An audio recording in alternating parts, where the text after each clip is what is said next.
This week on Barely Homesteading, reviewing our brush mower.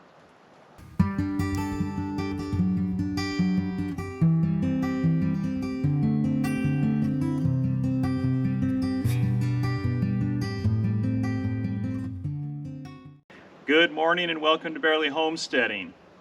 Last year, when we were doing all of our clearing, we had a lot of brush that needed to get mowed down.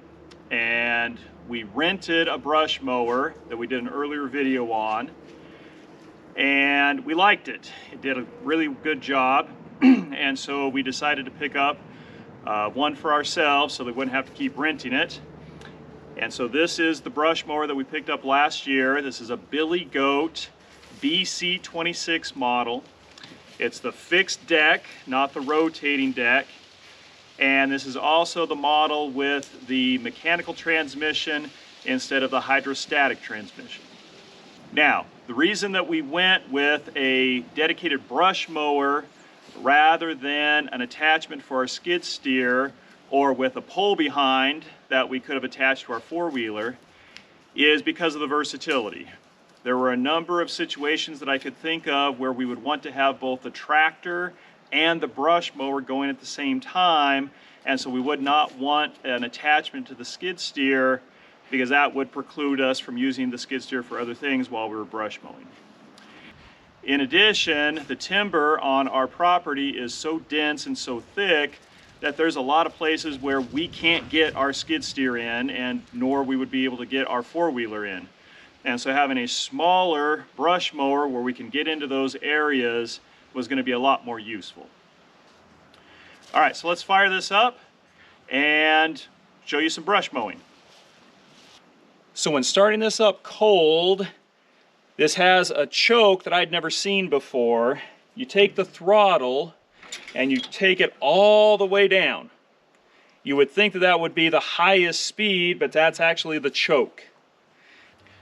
And so once you get it going, you pull it back about 1/4 of an inch or so, and that's where the high speed is, the high idle for the mower.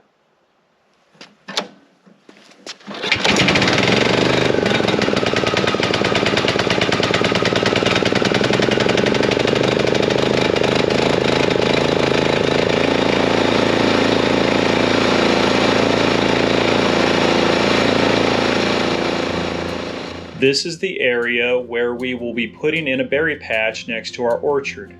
I mowed this last year, but this is the first mowing this year. This is the road down to our pond. I mowed this earlier this year when we were down here putting in the quarry. This is the area at the end of the road to our pond. This is the first time this has been mowed since we have been on the property. You can see that the brush is pretty tall and thick.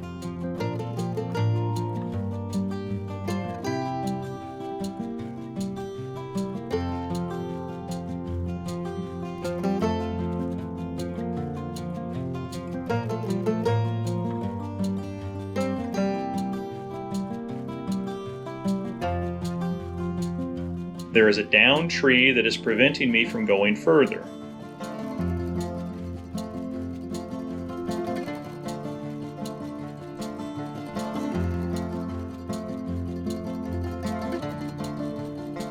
It helps to have another person getting rocks, logs, buckets, etc., as Mama Bear is doing, so you don't have to stop mowing to do it.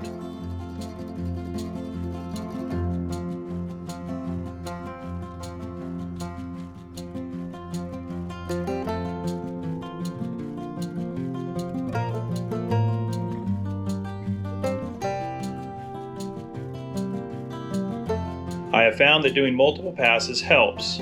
The first pass gets things cut down, and the subsequent passes mulch what has been cut down and gets the stumps closer to the ground.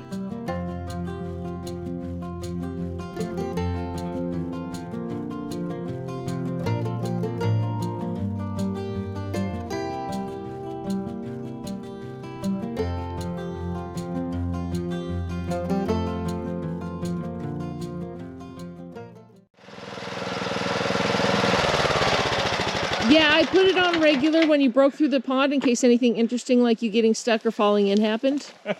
Didn't want the kids to miss out on that. Right. There's a good 4 inches of leaf rot here. It's fabulous. I wish we could scrape off 4 inches and take it all to the garden. This is our pond. At least it is when it has water in it. This isn't the first time that we have been down to the pond, but it is the first time that we haven't had to bushwhack our way down here.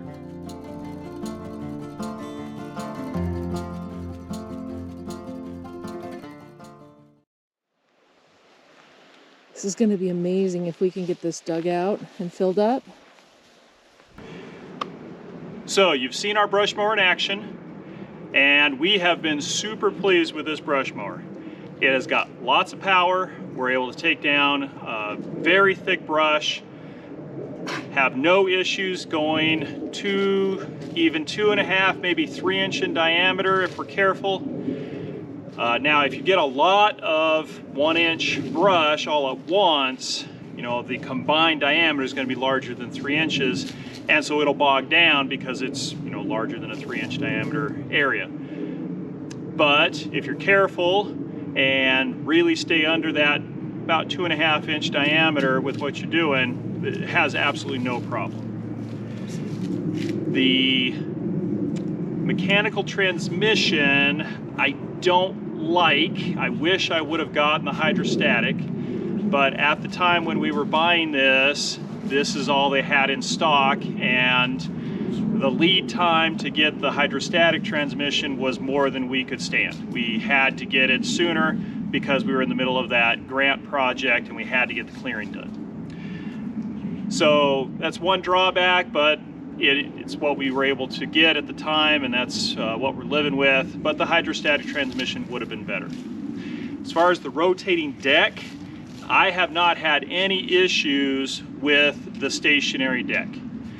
We have a lot of elevation changes and holes and little mounds that we're going over, and the solid deck performs just like the rotating deck on the unit that we had rented last year. It might be a little bit easier with the rotating deck, but it definitely was not worth the cost difference. So stationary deck, in my opinion, is perfectly fine.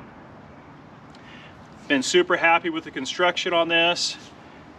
This Billy Goat is top of the line. It's solidly built, and I definitely do not worry about taking this out on the property and, you know, running it for multiple hours at a time and having something break on me. It is solidly built.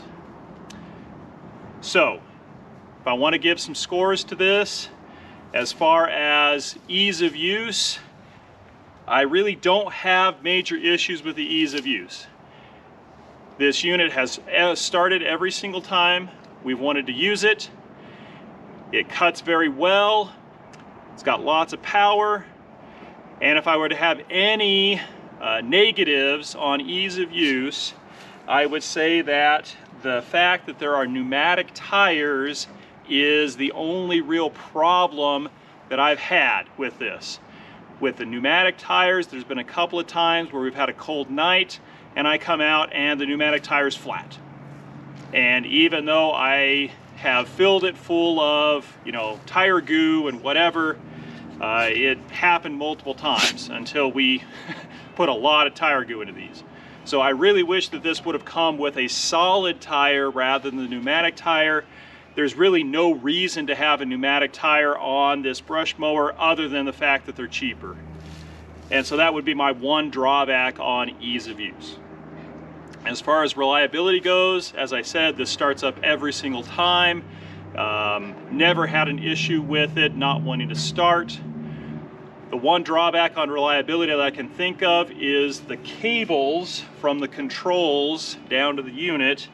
The cables are a little thin, and so they tend to stretch during the first, year of use.